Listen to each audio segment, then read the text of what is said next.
Welcome to today's Fireside Chat with Jesse. I am joined today by Walter Stranzl, President of OnPoint Capital. Thanks for joining me, Walter. Thank you, Jess. I appreciate the opportunity. It's nice to see you, see your face for the first time in a while. And, let's hope that, things continue to get better and, people can get back to, being what they were, or something near there. Some semblance of normality, right? Yeah. I mean, I think our path probably crossed 5 or 6 times a year, and it was always at conferences, and you have those, 5 to 10 minute conversations. But like you said, as soon as I turned on the camera here, I think this is probably the first time I've seen your face, and probably since the annual 2019.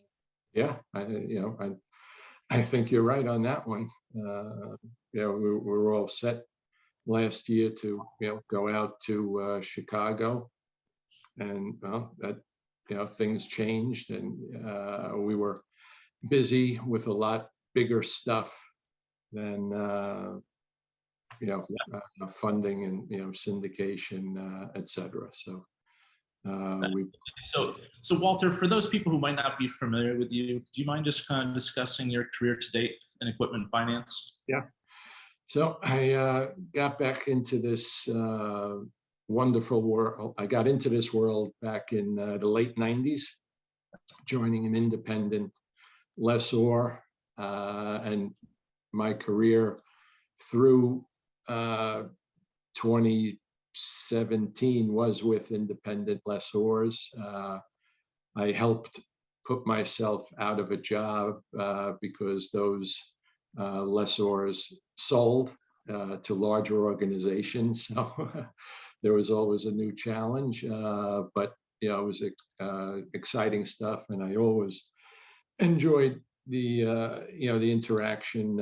Started as controller and CFO of another organization. So, and they were small in nature, so you got to see the whole piece of the pie, how everything works, understanding residual risk, and then the risk reward if you wanted to hold a stream.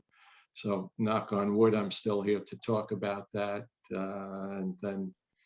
I guess in 2012, I met Andrew Bender,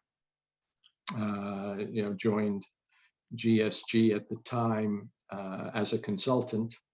The firm was growing rapidly, so he needed someone to help implement Lease Plus or find a comparable software product that would. QuickBooks was not the answer anymore for a firm growing at that pace. So we dated for a year, and in 2013 I signed on as CFO, and it's been a beautiful run so far. We got acquired by the OnPoint Group at the end of 2017, so we changed from the combination of the solution with that Total Fleet provides, combine that with Concentric and our ability to finance that. It's just the total cost of ownership. The customer really benefits, and they can see that. And many of our customers we've had for almost 15 years. So the relationships are deep, they're strong, they're obviously successful. And help the client in their operations. So good mix there. No, absolutely. And you have are those programs like on a national basis? Yes, yeah, they're all national accounts. The type of service that's provided doesn't really lend itself to let's say a small facility with maybe 5 or 10 trucks.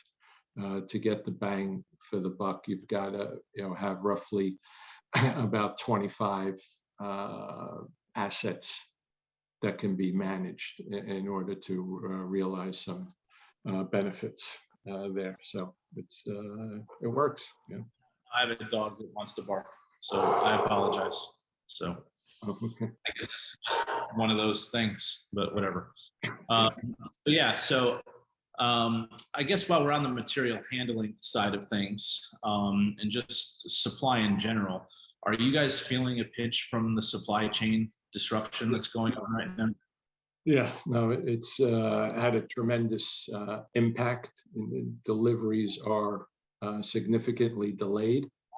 Okay. Most suppliers had been somewhere in that 16 to 20 week delivery range. Now we are out in the 40 to 52 week delivery range.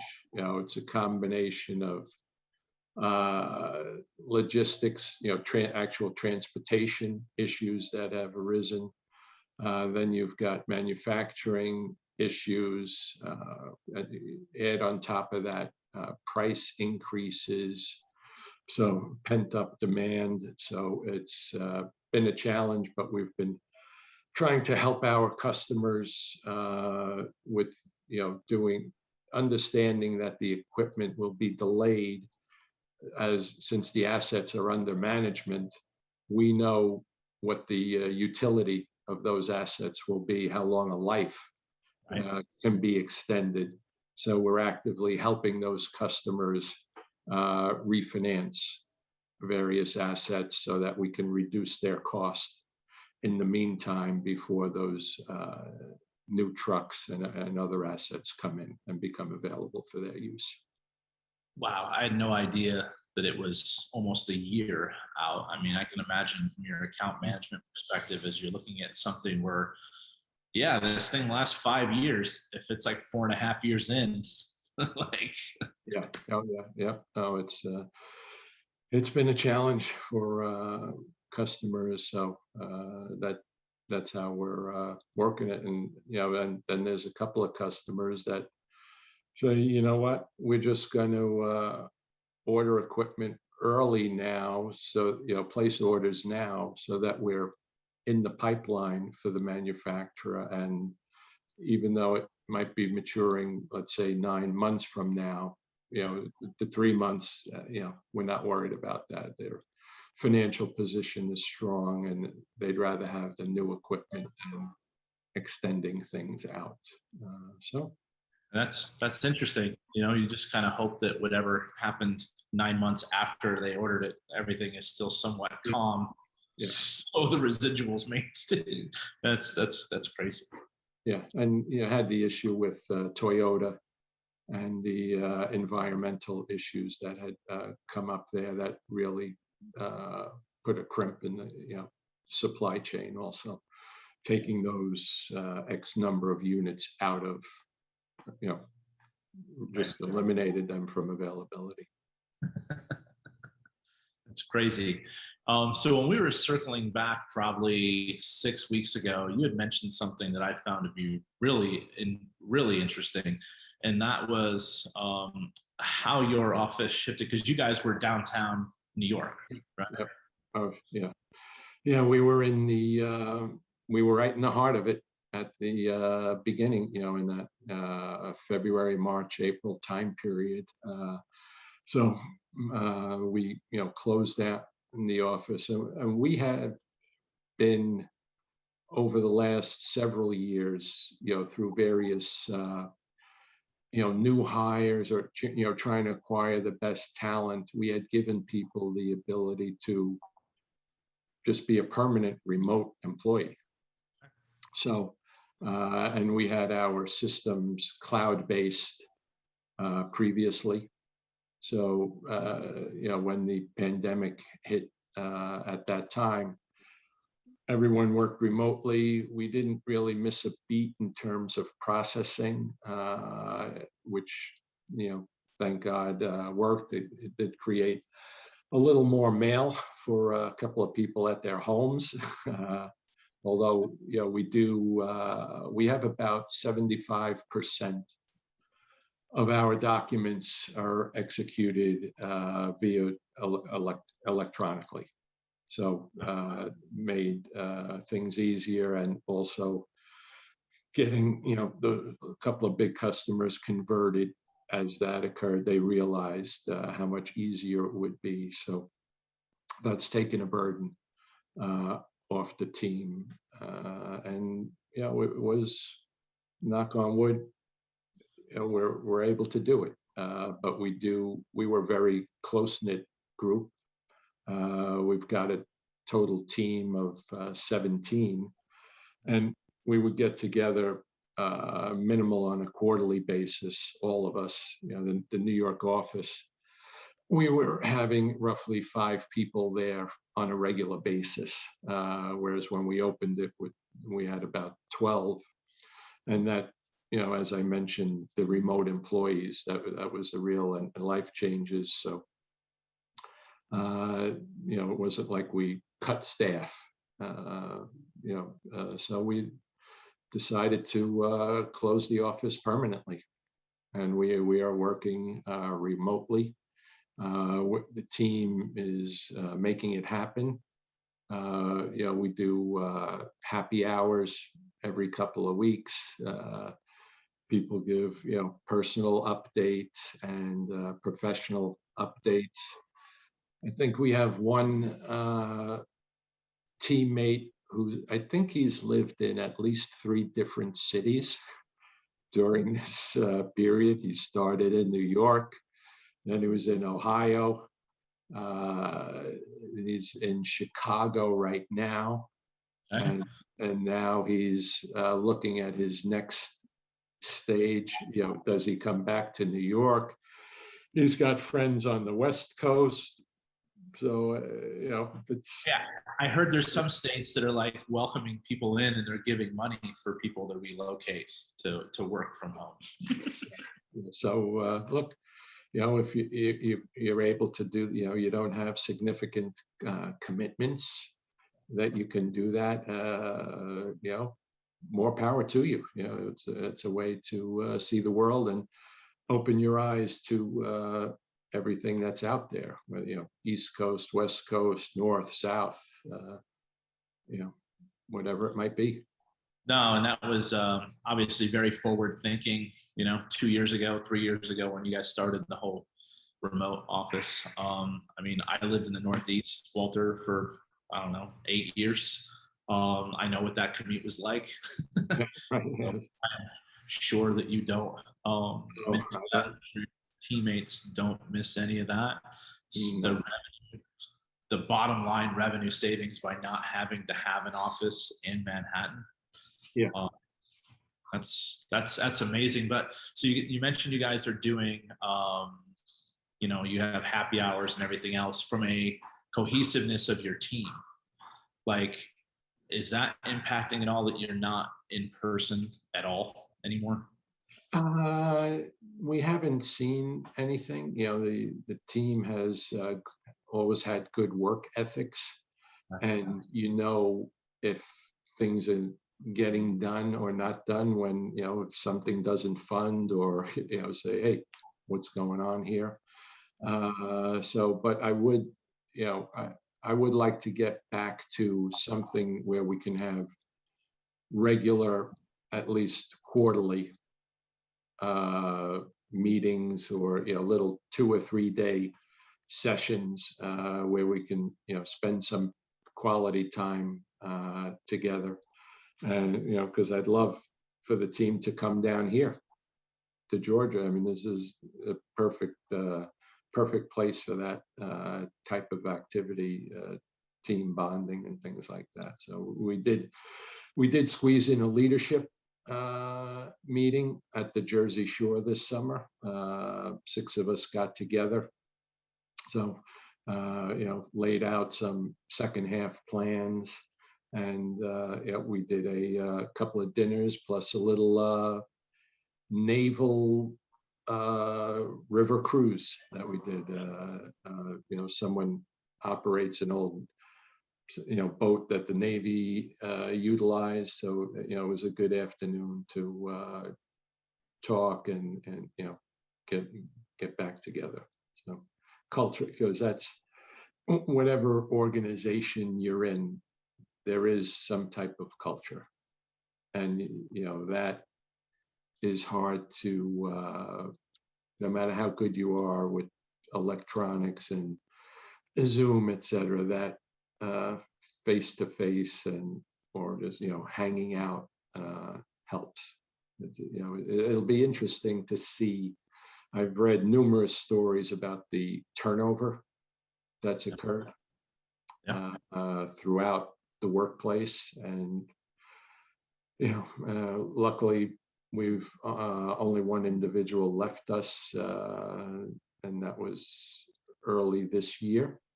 But over the last few months, we've brought on 4 new people, backfilled some spots and things. So we're excited about our new additions and ready to rock and roll for the rest of the year.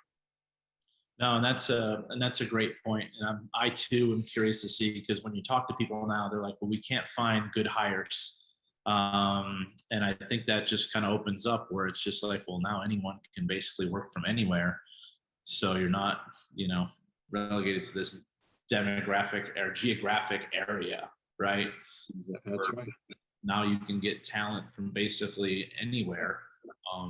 There's the 4 new people that have joined our team. One lives in the suburbs of Atlanta. Another lives in Mason, Ohio. Okay. We've got a third person from Long Island, and the 4th person is Dallas, Texas. So we've covered we've covered a good part of the U.S. there with those new hires. Absolutely, and you brought up a point, so it's a perfect segue. So Georgia. So I always knew you as Walter from New York. That's right. Besides going virtual office, you decided to also move in a pandemic. Yeah. So we had, my wife and I had been researching the next stage of life for a couple of years. We started at the Research Triangle in North Carolina. 2 of our children went to school in that area. So, we liked it, and we're big college basketball fans. So, you can't get better than that area. But then we realized, the winter could be 20 degrees. So we would think, let's see if we can get a little warmer. And then we went over to South Carolina, Charleston, Daniel Island, some other places over there. Hilton Head, we liked a lot. That was, and then we went to a trade show where they had sort of 40 or 50 of these communities in the South. And we were supposed to go to one in Florida and then over to Savannah. And Florida, well, I said, I'm not driving there in COVID. That's too long. So we'll go to Savannah first. And then we have friends here who in Greensboro, Georgia community called Reynolds, Lake Oconee. Savannah wasn't for us, nice community, but then we came here, and we, everything I've mentioned is basically beach, and that's where we've always been, beach oriented vacations. So we come here, and our friends say, you got to go out with our realtor. And so I said, okay. Well, sure enough, we go out, we find a townhouse. I set my, it's overlooking the golf course, and boom, that was it. That's it. We go back home to New Jersey, and July 4th weekend, we tell our children, we're moving. We're going to Georgia. See you later. Did they say, yeah, right? Yeah, that was the first comment, and then I said, no, we're not, we're serious about it. So, and at first that was, our oldest is in her mid-30s. Our youngest is 25. So that's a big change for them in addition to us. But they're all terrific kids, terrific young adults, very successful in their respective careers. So, they got to, let them fly on their own. That's, step away. But we did tell them that, we'll be in Georgia for the 9 months, but from June through Labor Day, we will rent a house at the Jersey Shore. And they can come and go as they please. And this was the first summer. It worked out beautifully. Everybody had a good time. So that was, it's working. The plan is working. So I spoke to the owner about renting it for next year, and he says, he inspected the house after we left. We didn't destroy it, so we're in good shape for next year. Perfect. I can't put that online of where it's at, but maybe I'll even come crash for a day. Yeah, sure. Yeah, absolutely. Plenty of room. That's excellent. And obviously with the housing market the way it is, I'm assuming you guys probably didn't have any issues. Oh, no. We sold our house in 2 days. That was, You can't even get like, what is it? Second guesses where it's like, are you sure we should be doing this? No, go on, moving van, everything's done. You're just like, wow, okay. And my wife has terrific taste, so the house was nicely done, and it was very easy, someone to walk in to see the detail, and that there's nothing to worry about buying the house. So it's great living on a golf course. It's fantastic. Absolutely, that's it, living the dream. I have access to 6 golf courses. 4 of them are within 2 miles. I guess my only concern that I would have is like, what airport are you flying out of? I know you're probably used to JFK and the mess of LaGuardia and those things. Yeah, but Atlanta traffic in that airport's a disaster. Well, yes, Atlanta's been where we fly out of. I've driven there a couple of times, and I guess the last time I drove there was probably in May. So there wasn't a lot of air travel going on at that point. So it was kind of easy, but I have to say the parking garage at Atlanta is, I don't know if it's too big, it's too dark, it's a pain in the neck. So now I engage a service now to take us to the airport, drop us at the gate, and then I learn, if anyone who watches this goes out of Atlanta, I learned a new trick from the driver last week. If you have no luggage, check in, go through security in the international terminal, because nobody's in the international terminal. I was the only person going through security. And then you hop on the train and takes you over to your concourse, and you're right there. It was beautiful. So a little tip I can offer there. There you go. I guess, while we're on tips here, I've been asking everyone who comes on here, Walter, to say a little fun fact about themselves. So besides the fact that you New York born and raised, I'm assuming, and you just went down to Georgia, like, what else? Well, I guess a little fun fact. I've played basketball and worked for a basketball coach who 2 coaches who've won 3 NCAA championships. Oh, okay. I went to camp in high school, and Rick Pitino was my coach.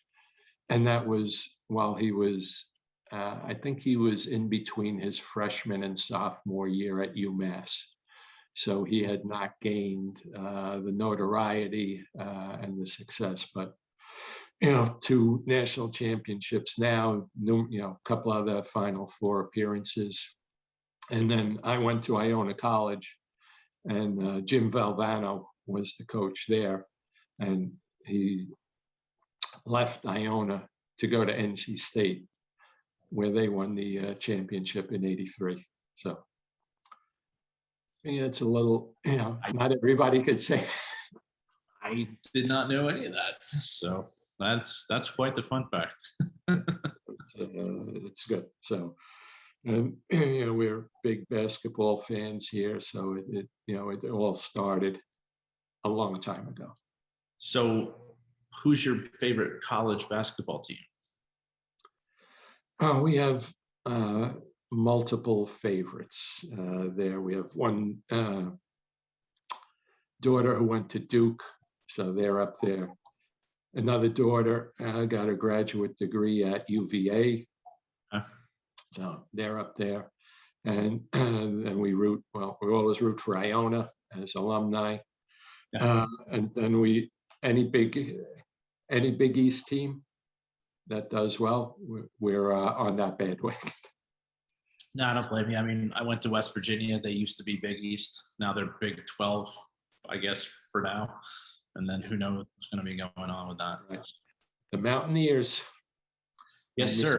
Mr. Huggins. Yeah. Yeah. I heard him lecture one time at a clinic that I had gone to. And he's good at his trade and knows how to recruit basketball players. That's for sure. Yes, yeah, that's right. And we've got Miles McBride on my Knicks right now. So let's hope he can, have a good career. Well, and if you're ever out in Phoenix, I have Suns tickets, so more than welcome to. Now we're talking here. They've got a nice young team, a lot of talent.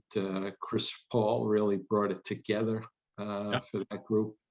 And you got a Wildcat on there, Mikal Bridges, small forward, so yeah, solid player. So good stuff. And you can run into Devin Booker's old coach at the Jersey Shore because he has a house. Okay. Calipari has a house on the Jersey Shore. Of course he does. So in kind of wrapping up here, Walter, of all like the equipment finance organizations you can do business with, why OnPoint? I think we're very responsive and flexible in our approach. We're trying to get the transaction done. The combination with our affiliates in putting together solutions that meet the customer's needs are the key to our success. I mean, they've had their customers for 15 to 20 years. We've had some of our customers for a similar length of time. So and that's through various changes in personnel. You'll have different procurement people, different finance people. So it's key. It's all about the relationship, and that's it gets back to relationship, culture, and and that's why this time is so challenging and interesting. Can you maintain that and keep that stickiness? So that's what I think our key is, because sometimes you get big bank A, very rigid, and got to have this, and we try to come in and say, okay, well, we can do this, and then the customer says, well, I got to have this. Most customers nowadays, the billing process and invoicing process to them is unbelievable. What the information that's required, the matching that has to go on. I credit our servicing team. That's a lot of hard work. That's not easy, and it can get frustrating also. Well, the good thing is, as an organization, it's obviously a testament to what you guys are, because not being able to get in front of people for almost like the last 2 years, you're still carrying those relationships forward and getting you through everything.